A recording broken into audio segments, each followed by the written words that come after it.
Матай жазган жакшы кабар. 1-бөлүм.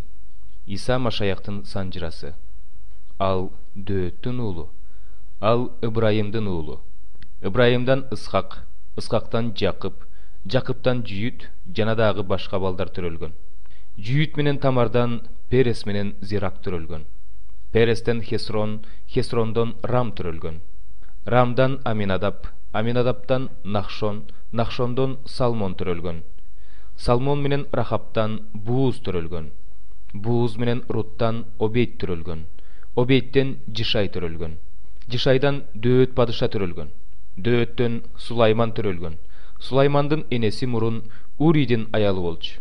Сулаймандан Рехабам, Рехабамдан Абиям, Абиямдан Аса, Асадан Жошапат, Жошапаттан Жорам, Жорамдан Узия, Узиядан Жотам, Жотамдан Ахаз, Ахаздан Хиския, Хискиядан Менаше, Менашеден Амон, Амондон Жошия төрөлгөн.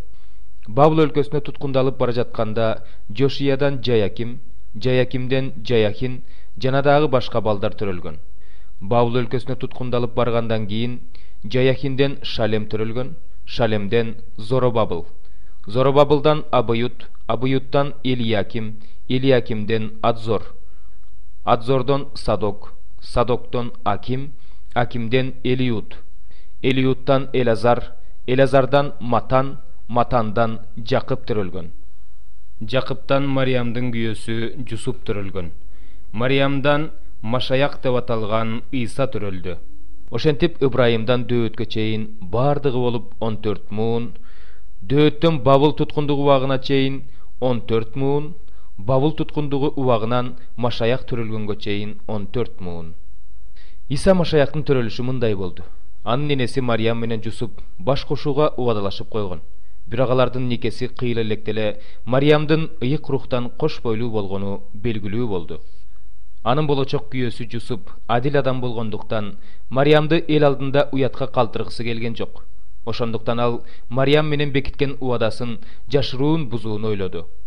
Ушундай ойго келген кезде Теңирдин периштеси ага түшүндө көрүнүп мындай деди: Жусуп, Дөөттүн уулу, Мариямды аялдыкка алуудан коркпо, анткени анын боюна бүткөн бала ыйык рухтан. Ал уул төрөйт, анын ысымын Иса деп койгун, анткени ал өз элин күнөөлөрүнөн куткарат. Булардын баары Теңирдин Ишая пайгамбар аркылуу кыз кош бойлуу болуп уул төрөйт, анын ысымын Эммануэль деп коюшат деп айткан сөзүнүн аткарылышы үчүн болду. Бул ысым Кудай биз менен деп которулат. Жусуп ойгонгондон кийин Теңирдин периштеси буйругандай кылды. Ал Мариямды аялдыкка алды. Бирок Мариям уулун төрөгүчө Жусуп ага жакындаган жок. Уул төрөлгөндө Жусуп анын ысымын Иса деп койду.